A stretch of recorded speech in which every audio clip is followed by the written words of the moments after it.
In December 1980, security personnel at a Cold War airbase in England reported lights descending into a forest beside a nuclear weapons storage facility. The men sent to investigate described a glowing object among the trees. 2 nights later, the base's deputy commander led his own investigation. He carried a tape recorder. That recording still exists. 30 years later, the same officer would describe what happened very differently. What happened in Rendlesham Forest, and what can still be established from the surviving evidence, are not always the same thing. This is Case File 004.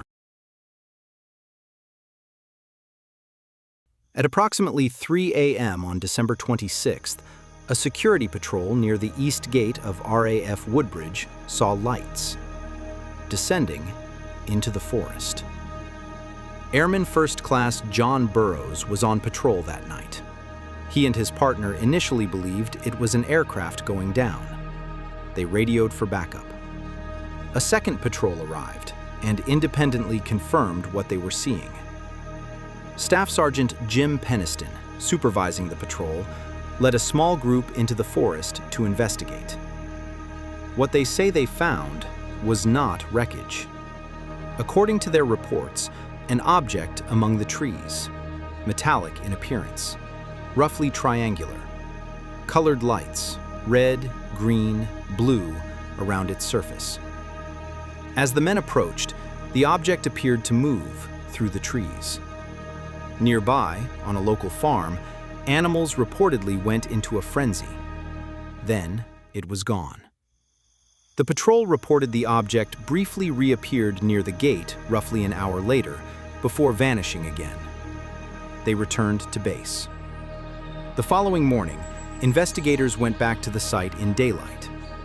What they found, according to later reports, were 3 shallow depressions in the ground, arranged in a triangular pattern, each approximately 1.5 inches deep, roughly 7 inches across, along with damage to nearby tree branches. No formal investigation followed immediately.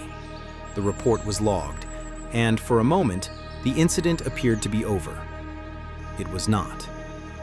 2 nights later, the base's deputy commander would go into the forest himself. He would carry a tape recorder.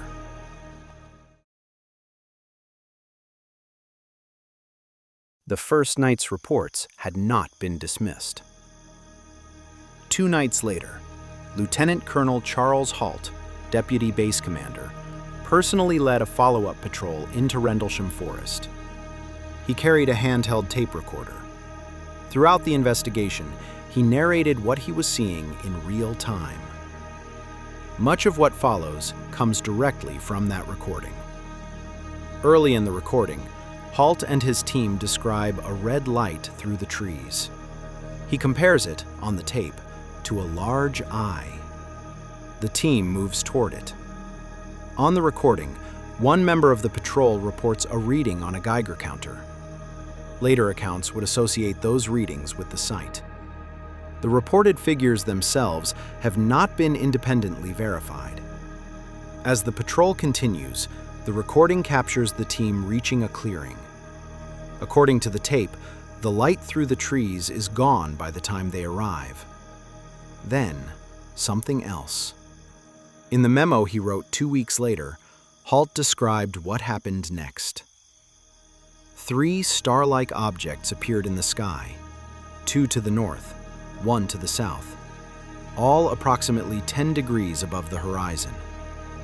He described the objects as moving, in his words, in sharp angular movements, displaying red, green, and blue lights. Viewed through an 8 to 10 power lens, the northern objects appeared elliptical. Then, according to the memo, they became full circles. The 2 objects to the north remained visible, according to the memo, for an hour or more. The object to the south, Halt wrote, beamed down a stream of light from time to time. On the recording itself, near this point, a voice can be heard. Colors, Halt laughs. This is unreal. Later, Halt notes what he describes as a beam coming down to the ground, near the weapons storage area. What appears to be a beam coming down to the ground. This is unreal. That detail, the reported beam near the weapons storage area, would become one of the most discussed parts of the case. Not because everyone agreed on what happened, but because they didn't. Some observations from Rendlesham Forest have proposed testable explanations. Others remain unresolved by the available evidence.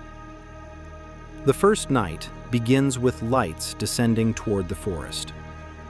Independent astronomical records also document a bright fireball over southern England during the early hours of December 26, 1980.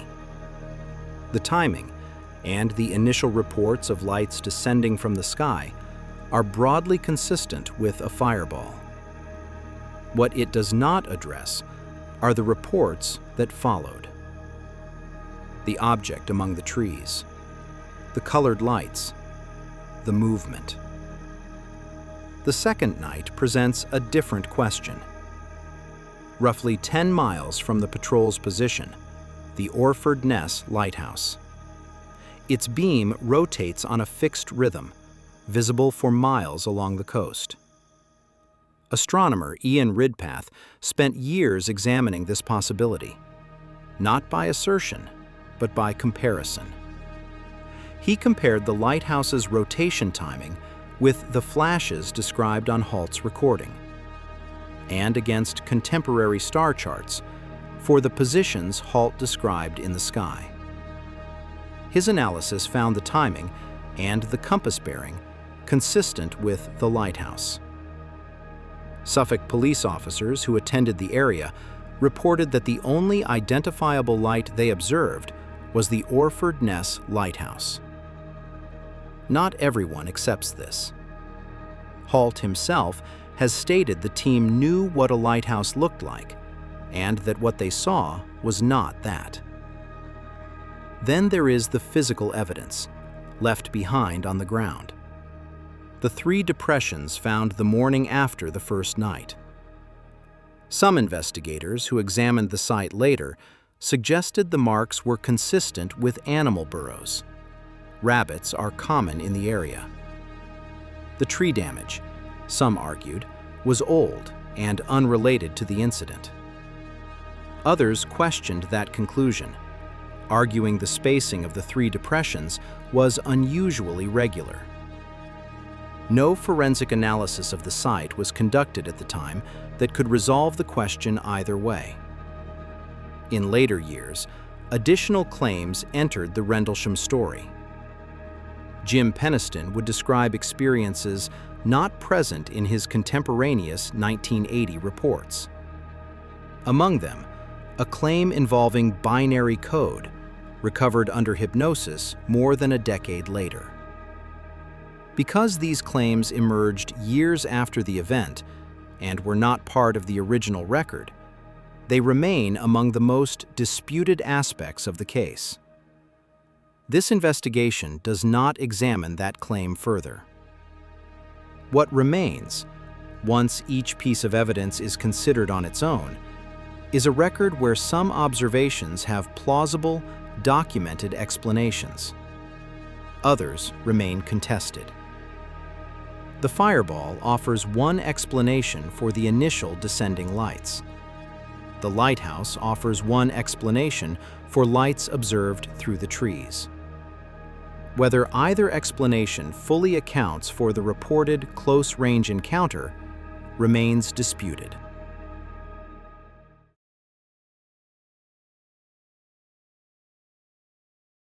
The events at Rendlesham Forest did not become public knowledge immediately. They entered the historical record gradually through a series of documents, written at different times by different people, with different levels of certainty. The first of those documents, Halt's memo, was not written the night of the events. It was written on January 13, 1981. Not during the events themselves, but afterward, by his own account, from memory. There is something unusual about the document itself. It records the first night's events as occurring on December 27th. Years later, Halt acknowledged the date was likely incorrect. Written from memory, nearly 3 weeks after the events, the sequence had become confused. This is not evidence of deception. It is a reminder that even a careful, contemporaneous account is not the same as a perfect one. Documents are evidence too. The memo reached the UK Ministry of Defence. Their response, at the time, was measured. The MOD's position was that the events described posed no threat to national security, and therefore did not warrant a formal investigation. The memo remained largely unknown for several years. In 1983, under the U.S. Freedom of Information Act, the memo was released publicly. The Rendlesham case entered wider circulation. In 2001, following requests from researcher David Clark, the UK Ministry of Defence released its complete case file. As the years passed, new statements entered the historical record. In June 2010, Halt signed a notarized affidavit. In it, he stated his belief that the objects he observed were, in his words, extraterrestrial in origin, and that security services in both countries had, in his words, worked to subvert the significance of what occurred. This statement, 30 years removed from the events, carries a different tone than the recording made that night. Researcher David Clark, who has studied the case extensively, has noted a specific inconsistency. Halt's later statements describe a beam of light directed toward the weapon's storage area. But on the original 1980 recording, the object Halt describes beaming light is positioned to the southwest, over Woodbridge, not the location associated with the weapons facility. The surviving record did not remain static. The tape, recorded in real time, stayed fixed. The memo, written from memory nearly 3 weeks later, contained an acknowledged error. The affidavit, written 3 decades later, describes the same night with greater confidence than either. None of this proves what was, or was not, encountered in the forest. It documents something else. How an account can change, not through dishonesty, but through the ordinary passage of memory into narrative. The evidence is fixed. The story around it is not. 4 decades later, Rendlesham Forest remains one of the most examined military UFO cases on record. Not because every part of it is unexplained, but because different parts of the record support different conclusions. Documented. Security patrols reported unusual lights near the east gate of RAF Woodbridge. Lieutenant Colonel Charles Halt conducted a follow-up investigation 2 nights later. The Halt tape exists, a contemporaneous audio recording made during that investigation.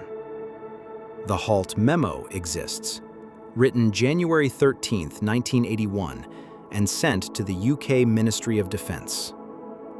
Investigators documented 3 ground depressions the morning after the first night. The Ministry of Defence received the memo and concluded the events posed no threat to national security. In 2010, Halt signed a notarized affidavit expanding on his earlier account. Contested. The nature of the object reported at close range on the first night. The interpretation of the radiation readings mentioned on the tape. The interpretation of the ground depressions. Whether the Orford Ness Lighthouse fully accounts for the lights described on the second night. Whether the fireball accounts for anything beyond the initial descending lights. The exact position and target of the reported beam near the weapons storage area. Jim Peniston's later claims, which are not part of the contemporaneous record. Unknown.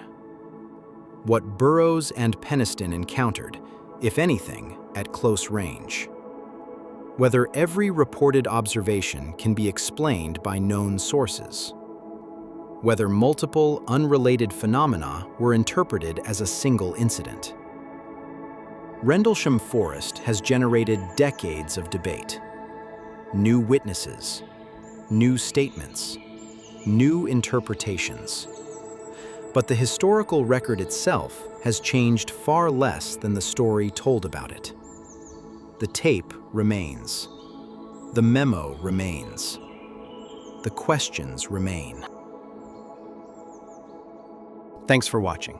If you enjoyed this investigation, please like the video and subscribe for the next case.